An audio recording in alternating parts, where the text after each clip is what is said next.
সংবাদে আপনাদের সাথে আছি আমি শোভন শাহমিন দিশা। বাংলাদেশের চলমান গুরুত্বপূর্ণ সংস্কার এবং রূপান্তরে পাশে থাকবে জাতিসংঘ। ঢাকায় প্রধান উপদেষ্টার সাথে বৈঠকের পর এক এক্স বার্তায় একথা জানিয়েছেন জাতিসংঘ মহাসচিব আন্তোনিও গুতেরেস। উষ্ণ অভ্যর্থনার জন্য কৃতজ্ঞতা জানান বাংলাদেশের জনগণের প্রতি। এর আগে আন্তোনিও গুতেরেসের সাথে বৈঠক হয় পররাষ্ট্র উপদেষ্টা এবং রোহিঙ্গা বিষয়ক উচ্চ পর্যায়ের প্রতিনিধির। কর্মব্যস্ত জাতিসংঘ মহাসচিব আন্তোনিও গুতেরেসের ঢাকা সফরের দ্বিতীয় দিন শুক্রবার সকালে বসেন পররাষ্ট্র উপদেষ্টা তৌহিদ হোসেন এবং প্রধান উপদেষ্টার রোহিঙ্গা ইস্যু ও অগ্রাধিকার বিষয়ক প্রতিনিধি ডক্টর খলিলুর রহমানের সাথে। ঢাকার হোটেল ইন্টারকন্টিনেন্টালে এই বৈঠকে ছিলেন পররাষ্ট্র সচিব এবং জাতিসংঘের বাংলাদেশ অফিসের কর্মকর্তারাও। আলোচনা হয় রোহিঙ্গা ইস্যুতে। সেখান থেকে জাতিসংঘ মহাসচিব যান প্রধান উপদেষ্টার কার্যালয়ে। তাকে স্বাগত জানান ডক্টর মোহাম্মদ ইউনুস।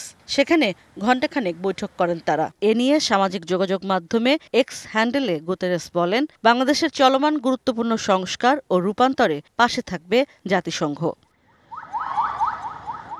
এরপর কক্সবাজার যান আন্তোনিও গুতেরেস ও প্রধান উপদেষ্টা। ইশরাত জাহান উর্মি, ডিবিসি নিউজ, ঢাকা। কক্সবাজার পৌঁছে নির্মাণাধীন আন্তর্জাতিক বিমানবন্দরে দুটি সাইট পরিদর্শন করেন প্রধান উপদেষ্টা প্রফেসর মোহাম্মদ ইউনুস। এছাড়াও কক্সবাজারের উখিয়ার রোহিঙ্গা ক্যাম্প পরিদর্শন করেন বাংলাদেশে সফররত জাতিসংঘের মহাসচিব আন্তোনিও গুতেরেস। দিনভর বিভিন্ন কর্মসূচিতে অংশ নেন তিনি। ঢাকা থেকে জাতিসংঘ মহাসচিবকে নিয়ে কক্সবাজার গেছেন প্রধান উপদেষ্টা ডক্টর মোহাম্মদ ইউনুস। দুপুর 1টায় শাহজালাল আন্তর্জাতিক বিমানবন্দর থেকে বিমান বাংলাদেশ এয়ারলাইন্সে কক্সবাজারে পৌঁছান তারা। বিমানবন্দরে তাদের স্বাগত জানান কক্সবাজার জেলা প্রশাসক এবং পুলিশ সুপার। নির্মাণাধীন কক্সবাজার আন্তর্জাতিক বিমানবন্দর এবং খুরুশকুল জলবায়ু উদ্বাস্তু কেন্দ্র পরিদর্শন করবেন তারা। পরে উখিয়ায় রোহিঙ্গা শরণার্থীদের সাথে ইফতার করবেন জাতিসংঘ মহাসচিব আন্তোনিও গুতেরেস এবং প্রধান উপদেষ্টা ডক্টর মোহাম্মদ ইউনুস। সেখানে রোহিঙ্গা লার্নিং সেন্টার, সাংস্কৃতিক কেন্দ্র এবং পাটজাত পণ্যের উৎপাদন কেন্দ্র পরিদর্শন করবেন জাতিসংঘ মহাসচিব। পরে সন্ধ্যায় ঢাকায় ফিরবেন তারা। ঈদযাত্রায় ট্রেন ও বাসের আগাম টিকিট বিক্রি শুরু হয়েছে। অনলাইনে ট্রেনের 24শে মার্চের টিকিট পেতে প্রথম আধা ঘন্টায় হিট হয় অন্তত 20 লাখ, আর 9 মিনিটেই শেষ হয়ে যায় পশ্চিমাঞ্চলের টিকিট। কিন্তু শতভাগ অনলাইনে বিক্রির সিদ্ধান্তে তেমন একটা যাত্রী ছিল না রাজধানীর কমলাপুর রেলওয়ে স্টেশনে। টিকিটের কালোবাজারি রোধে এবং যাত্রী সুবিধায় শৃঙ্খলা ফিরিয়ে আনতে সরকারের এই সিদ্ধান্ত সাধুবাদ জানিয়েছেন সাধারণ জনগণ। তবে অনলাইনে টিকিট না পেয়ে অনেকেই আসেন স্টেশনে, জানান নানান জটিলতার কথা। এদিকে ঈদের অগ্রিম টিকিট বিক্রি শুরু হয়েছে বাসেও, তবে প্রথম দিনে কাউন্টারে দেখা যায়নি তেমন একটা ভিড়। ডিবিসি গরমের সবজির দাম আকাশ ছোঁয়া। গেল সপ্তাহের তুলনায় দাম বেড়েছে শীতের সবজি, বাঁধাকপি, ফুলকপিরও। এখনো নিম্ন আয়ের ক্রেতার নাগালের বাইরে লেবুর দাম। তবে স্বস্তি আছে ডাল, চিনি, ভোজ্য তেলে, হাতের নাগালে ডিম এবং মুরগির দরও। রাজধানীর বাজারে নিত্যপণ্যের দাম নিয়ে ক্রেতা বিক্রেতাদের মধ্যে রয়েছে মিশ্র প্রতিক্রিয়া। এক সপ্তাহ আগেও লেবু কিনছি 25 টাকা, তাহলে তখন লেবু কম নাই। পণ্যের দাম নিয়ে মুখোমুখি ক্রেতা বিক্রেতা। বিক্রেতা বলছেন গেল বছরের তুলনায় কম সবজির দাম, আর ক্রেতার ক্ষোভ দাম আকাশ ছোঁয়া। একটা লেবু কিনতে পারিনি আমি এই রমজান মাসে, একটা লেবু কিনি না, এই দাম বেশি দেখে। ক্রেতার যত ক্ষোভ তার প্রায় সবটাই সবজির দাম নিয়ে। রমজানের শুরুতে লাগামহীন বেড়েছিল লেবুর দাম, যা এখনো চড়া। বিক্রি হচ্ছে আকার ভেদে 60 থেকে 120 টাকা হালি। বাজারে চড়া দামে বিক্রি হচ্ছে গরম মৌসুমের আগাম সবজি, ঢেঁড়স, পটল, করলা। ঢেঁড়স বিক্রি হচ্ছে 120 থেকে 160, পটল 100, করলা 100 থেকে 120 টাকা কেজি। মৌসুম শেষ হওয়ায় দাম খানিকটা বেড়েছে শীতের সবজি, বাঁধাকপি, ফুলকপিরও। টমেটো ও গাজর 30 থেকে 40 টাকা, আর শসা 60 থেকে 80 টাকা কেজি।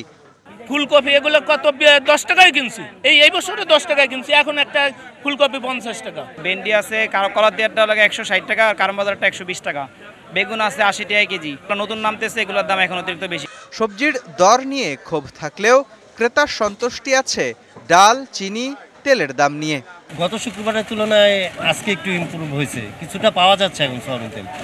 আগে তো একেবারে পাইনি। গতবার রমজানে হচ্ছে ছোলা ছিল 140 টাকা, এবার 110 টাকা, চিনি ছিল 140 টাকা, 120 টাকা পাওয়া যাচ্ছে এখন। গত বছরের তুলনায় সবজি বলেন, মাছ মাংস সব কিছুর দামই অনেক বেশি কমই মনে হচ্ছে।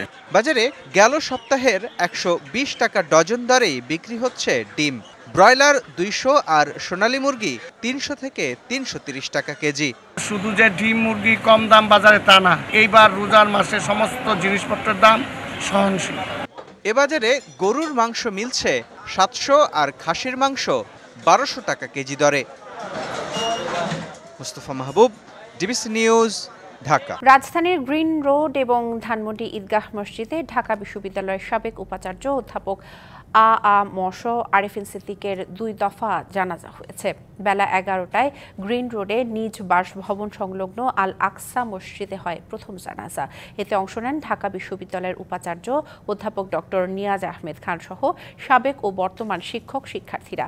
পরে উপাচার্য বলেন, সার্বিক নিরাপত্তা এবং পরিবারের সিদ্ধান্তে ঢাকা বিশ্ববিদ্যালয় এলাকায় জানাজা সম্পন্ন করা সম্ভব হয়নি তার। তবে বিশ্ববিদ্যালয়ের কেন্দ্রীয় মসজিদে বিশেষ দোয়ার আয়োজন করা হয়েছে। গতকাল রাজধানী ইব্রাহিম কার্ডিয়াক হাসপাতালে মারা যান সাবেক এই উপাচার্য। কক্সবাজারের রোহিঙ্গা ক্যাম্পে গেছেন জাতিসংঘ মহাসচিব ও প্রধান উপদেষ্টা। রোহিঙ্গা আশ্রয় শিবির পরিদর্শন সহ অন্যান্য কর্মসূচির বিষয় সেখান থেকে জানাতে সরাসরি যুক্ত হচ্ছেন আমাদের সহকর্মী মনিরুল সোহাগ। আমরা কথা বলবো তার সাথে। সোহাগ, কক্সবাজারে এখন পর্যন্ত জাতিসংঘ মহাসচিবের কি কর্মসূচি হলো এবং বর্তমানে কি পরিস্থিতি আছে এবং পরবর্তীতে আরও কি কর্মসূচি আছে আমাদের বিস্তারিত জানাবেন। আপনি জানেন যে আসলে দুপুরে জাতিসংঘের মহাসচিব কিন্তু এই রোহিঙ্গা ক্যাম্পে এসে পৌঁছেছেন, অর্থাৎ 2টার ঠিক পরপরই, এবং তারপর থেকে এখন পর্যন্ত কিন্তু তিনি পরিদর্শনে রয়েছেন। প্রথমে তিনি লার্নিং সেন্টার, অর্থাৎ রোহিঙ্গা শিশুরা যে শিক্ষা নেয় সেরকম একটি লার্নিং সেন্টার পর্যবেক্ষণ করেছেন, পরিদর্শন করেছেন। সেখানকার শিশুদের সাথে তিনি কথা বলেছেন। শিশুরা আসলে মিয়ানমারে যে সকল গণহত্যা চলেছে, মানবাধিকার লঙ্ঘন হয়েছে, সেগুলোর আসলে বিচার তার কাছে দাবি করেছেন এবং তিনি তাদেরকে আশ্বস্ত করেছেন এই বিচার জাতিসংঘ চায়, সেই বিষয়টি নিয়ে যেভাবে আগানো যায় সেই চেষ্টা তারা করবেন। পাশাপাশি রোহিঙ্গাদের কয়েকটি ঘর পরিদর্শন করেছেন জাতিসংঘের মহাসচিব, তাদের জীবনযাপনের পরিস্থিতি দেখেছেন, তাদের সাথে কথা বলেছেন এবং সবশেষ তিনি রোহিঙ্গাদের যে কালচারাল মেমোরি সেন্টার যেটি রয়েছে সেখানে তাদের জীবনযাপন, তাদের কৃষ্টি কালচারের বিভিন্ন বিষয় সংরক্ষিত রয়েছে, সেই নিদর্শনগুলো তিনি দেখেছেন, তাদের সেই কৃষ্টি কালচার সম্পর্কে খোঁজখবর নিয়েছেন, তাদের সাথে কথা বলেছেন। সেই জায়গায় তিনি এখনও আছেন, অর্থাৎ এখান থেকে খুব কাছেই তার। সোহাগ, আপনাকে ধন্যবাদ। সংবাদে ছিল এখনকার মতো, সঙ্গে থাকুন।